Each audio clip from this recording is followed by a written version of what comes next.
Hello YouTube, welcome to part 2 of the Advanced Wars Dual Strike playthrough with randomized skills and COs. Off screen I worked on fixing up the lag issue, so hopefully it should be better, and I should really work on fixing up that kind of thing before starting a playthrough, but hey, better that I fix it in episode 2 than in episode 20, right? So next up is mission 2, the new black. We fight against Jugger this time, and we're probably not going to use him in this episode. As you can see, it's a lot more simple than mission 1. You've got a lot of tanks, you've got 1 Neo-Tank on your side, you've got 4 artilleries on your side, and you technically have to defend this 1 HP infantry, but that's probably going to be very, very easy because you can see what the idea behind this mission is. Basically, never select Max. Or do actually select him. We'll see what the dice say. So let's get this underway. I'm rolling. I should be able to do 2 missions in 1 episode maybe because I don't have to do a bunch of explaining and there's going to be less lag. But let's see what we got. Uh-oh! I don't like this. You see the number 3 on that black die. That means 3 of the skills I select for this CO have to be penalties instead of buffs. Or debuffs, whatever you want to call them, by the way. Because some people mentioned this in the comments for episode 1. Hand reveal! I guess that's not much of a reveal. So the number is 9. I've rolled a 6 on the D20 and a 3 on the D10. So who is number 9? That's a pretty low number. Mighty number 9 is... Ooh, it's Jess! Well, that's not exactly a mighty number 9. I'd call that a superior number 9. But Jess it is. Alright, so let's go ahead and select her. As for skills, what have we got here? 3 of these need to be debuffs, and I think you can see perfectly fine on the red dice that I need to pick 2 from level 1 and 2 from level 7. So only one of these bonuses can be applied. So I think it's going to have to be... I'm just going to make it the one that gives you more attack power in exchange for lowering your CO power charge speed. So now we have to pick from the other list. We have to pick 3 things from that list. Okay, so 1 from level 1 and 2 from level 7. Well, actually, there's no bases on this map at all, so lowering your funds is not an issue, right? Neither is lowering the production costs. Okay, this is actually kind of cheap. Rolling 2 7s is actually pretty lucky because all of the money-related debuffs are in level 7. And I can... Well, what would this skill do? This one on the left here. Oh, it actually makes your CO power charge speed faster in exchange for less power. That's interesting. Well, we have no APCs in this map, so yeah, I'm gonna go ahead and take that one too. Oh, I accidentally took the buff off. Some of you out there might think this is a little bit cheap, choosing like metagaming my debuffs basically, but like. I don't know. I mean, if it's gonna happen, it's gonna happen, right? Alright, so let's just roll for the other CO and see what happens. It's probably looking good already. Because Jess is not a bad CO for this map, and I could always just never switch the other one. So, let's see here. This is a 5, and the other is 7, so number 12 is... Oh, look! It's the, other Jugger. It's Flak. Number 12 is Jack on my, number 12 is Flak on my list, excuse me. So we've got 2 zeros. That's going to be interesting because a 0 denotes a skill taken from the list of skills that you would normally unlock after beating the 2 campaigns. And for the purposes of this ROM hack, it's a bunch of superpower stuff. But they're on Flak, so I don't imagine I will ever switch to Flak. So let's go with, Mistwalker and Soul of Hachi were in the original Advanced Wars Dual Strike. But there's also an option here for a random skill from everything in the list. I think I'm just not going to select that because that's already a bunch of luck already. We have this, which doubles equipped skill power. I don't really know how that would work. I mean, I imagine for, like, direct combat boosts, it would just double the output. But I don't really know if it would do anything for Soul of Hachi. This would actually be a pretty interesting skill combo. On the off chance I get Flak's super, let's see if these two skills combo off of each other. That would be really hilarious. Because Soul of Hachi lets you deploy ground units from cities, and Helipad lets you build copters while you're in your superpower, regardless of well, actually, for both the regular power and superpower, it'll let you build copters from any property. I think that's what it means. So it'd be interesting if those combo off of each other. Moving on to, oh, I picked buffs again, but the black die only came up a 1, so I can pick one more skill from this list. Let's go with something from 5. I have a feeling that Pathfinder is going to be important here. Now give me Soul Hachi, thank you. Now we pick a debuff from rank 7. Yeah. Well, I guess even if I do decide to build a helicopter, it's going to be difficult because I'm going to lose out on all of this money. So, I will enter all of this into the little window on the screen that you see, and I will be right back. Okay, it's time to actually begin Mission 2. Here it goes. We're leading with Jess. And on this first turn, well, this was probably a pretty easy mission anyway, so I hope nobody's disappointed by the very easy skill loadout that I rolled. Anyways, let's go ahead and try to get these two medium tanks to join each other. And, where should I put this? I think putting it here is probably the best plan. All of these artillery need to be on this side. And we'll leave the tank where it is to guard the river, and then this Neo-tank, honestly, is just going to roll over all of these enemy units. This is a very easy mission, even in hard mode. Like, you can see why I decided to take on such a challenge as this, because I want to make things at least a little more difficult. But sometimes that just doesn't happen. Of course, oh! Look at that infantry. It thought it was gonna capture my HQ. How nice. Yeah, nice try, Jugger, but you're not gonna beat me that way. Oh, but he is charging his CO power very quickly. He's already got some kind of power ready. I don't know which one it is. Yeah, just a regular power if he so chooses. He's not doing it. Right. Gonna take a couple more turns to blow up all these units. I still don't want to risk the infantry unit. I'm actually not sure if it's still a lose condition, losing that infantry, but pays to be sure, right? Alright, so he's getting his super on the next turn. Which means we should probably pull back to the city. Thank you.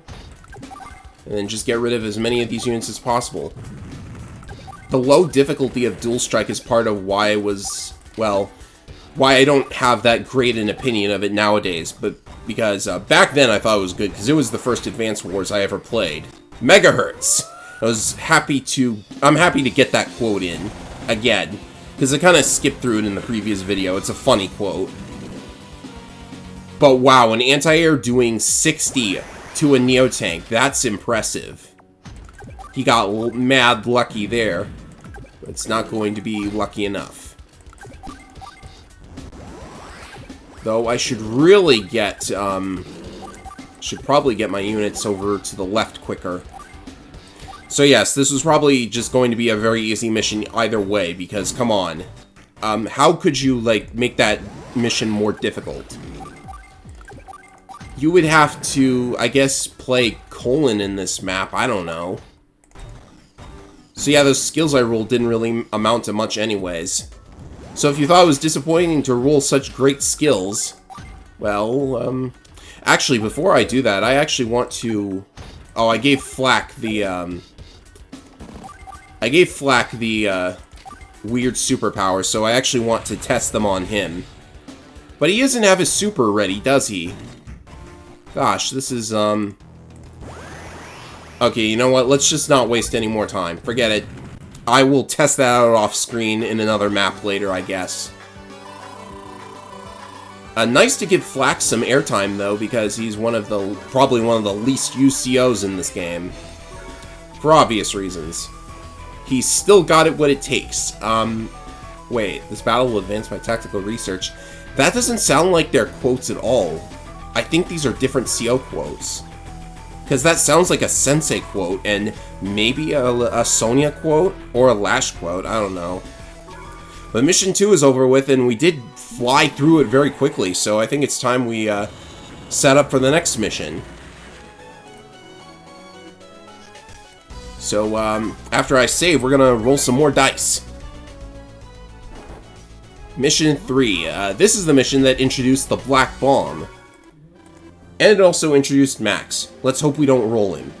I want to roll Sensei in this map because you get a lot of battlecopters and there's mini cannons for some reason. The enemy has a very large force. I think this better introduces the Black Bomb than the normal campaign version of the mission does. Of course, that was just a tutorial on joining, so it kind of makes sense.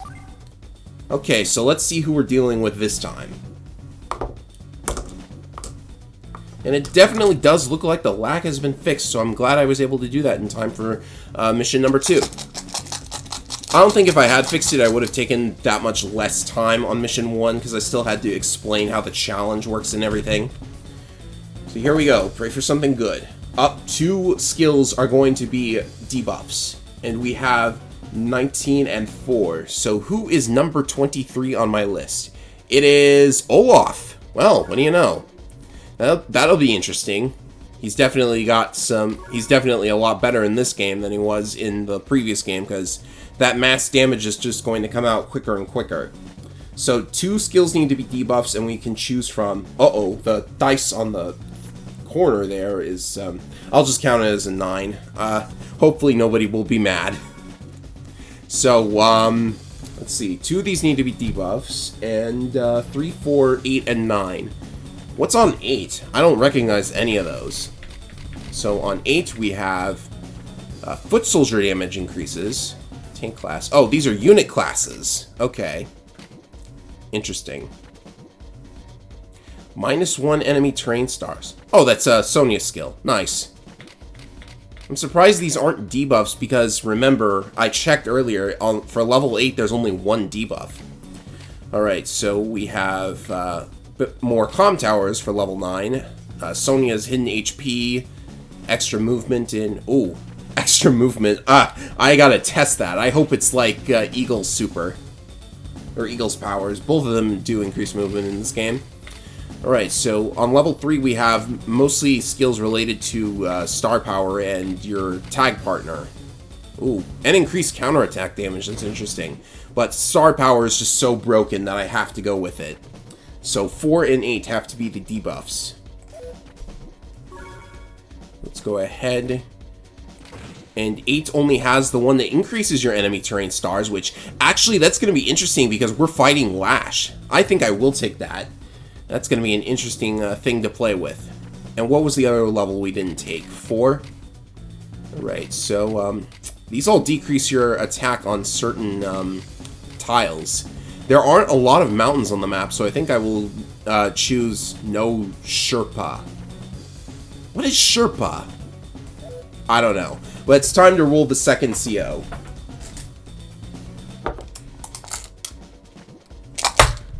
Darn it. Dropped one. Okay. Here we go. I'm rolling the dice. I love this dice roll sound effect. For some reason, it's really nostalgic. Out, please. Thank you. What did we get? This is a 0, so I'll just take that away. And that's a 6, so I'll take that away too. Our second CO is going to be number 17. And we're choosing from levels 4, 6, another skill from 6, and level 0. Let's go. Number 17 is Adder. Well, we've chosen both weaker versions of the COs that we had in the previous video. So that's interesting. So, wait, none of these need to be debuffs. So, go to the buffs. And levels 4 and 6. So from level 4, I'm going to take the skill that increases our attack power on the ocean. I don't know if that applies to air units, but it seems like it would. Because it's not really terrain related. So from level 6, we have vision and capturing. And I think the capture skill is going to be important. And I'll also take the base repair skill. Because this is a map where you like to capture the enemy HQ. And I will also take Soul of Hachi, because why not? You have to do that if you're in a pre-deployed map and you are choosing a skill from level 10, I guess you could call it. Okay, so that's the skill loadout we're going with. Time to enter all of this into the video editor. Or whatever you would call it. I'll be right back. Alright, so my wacky and imaginative skill loadout is ready. And you can see that I had to abbreviate them a little bit because there's not much space on the screen. But anyways, let's get started. I will lead with Olaf, and I want to charge that CO power as quickly as possible. And it's kind of a little weird to have a mission called Max Strikes. I think it's called that. But Max isn't in this map anymore, now is he?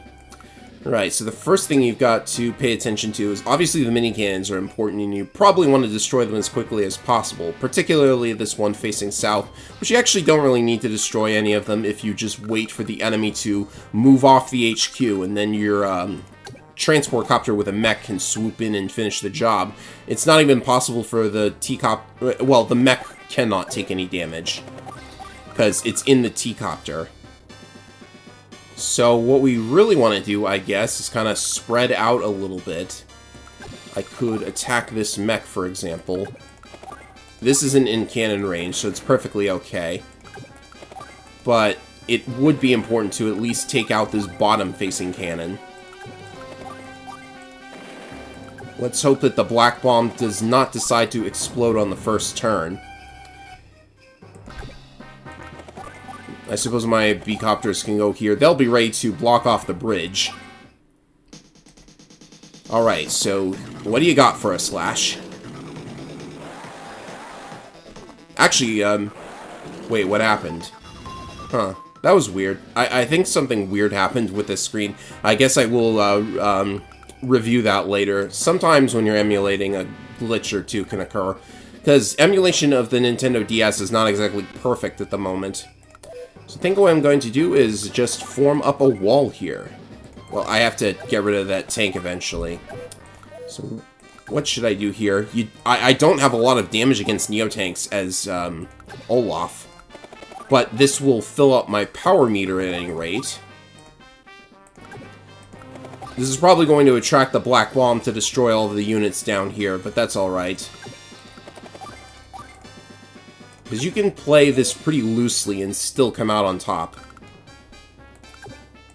Let's go ahead and use these two. Oh, that's actually in range of the mini cannon. So I don't want to do that quite yet.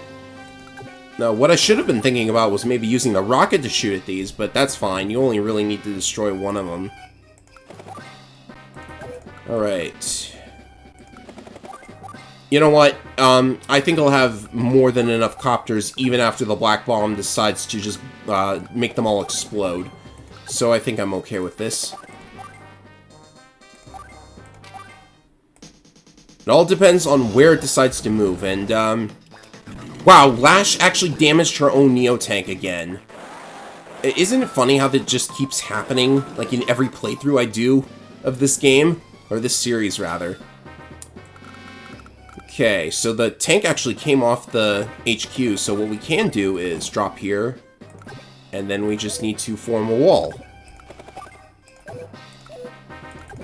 Just fire at this thing. It's gone. Join all of these together. I can actually make a full HP battlecopter. Cool.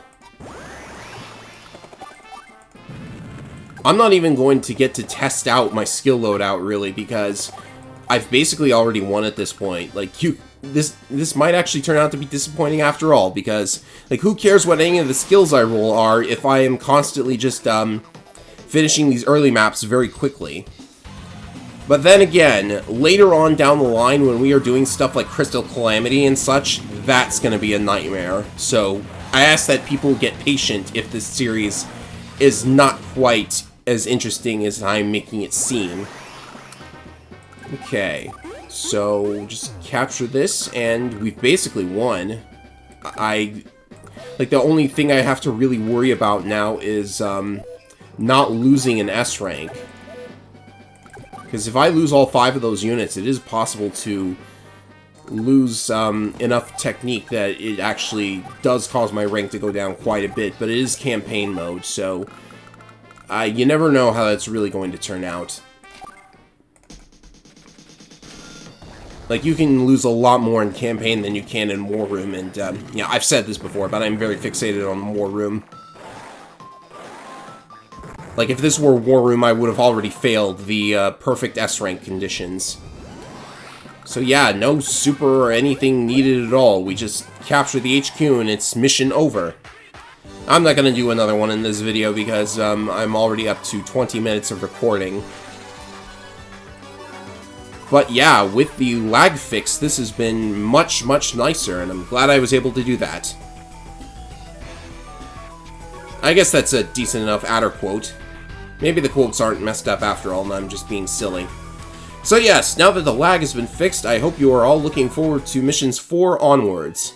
And I know mission 4 is still kind of super, super easy, so hopefully the dice rolls do something fun with it. I don't know. But I'll be back for that. Later, everybody.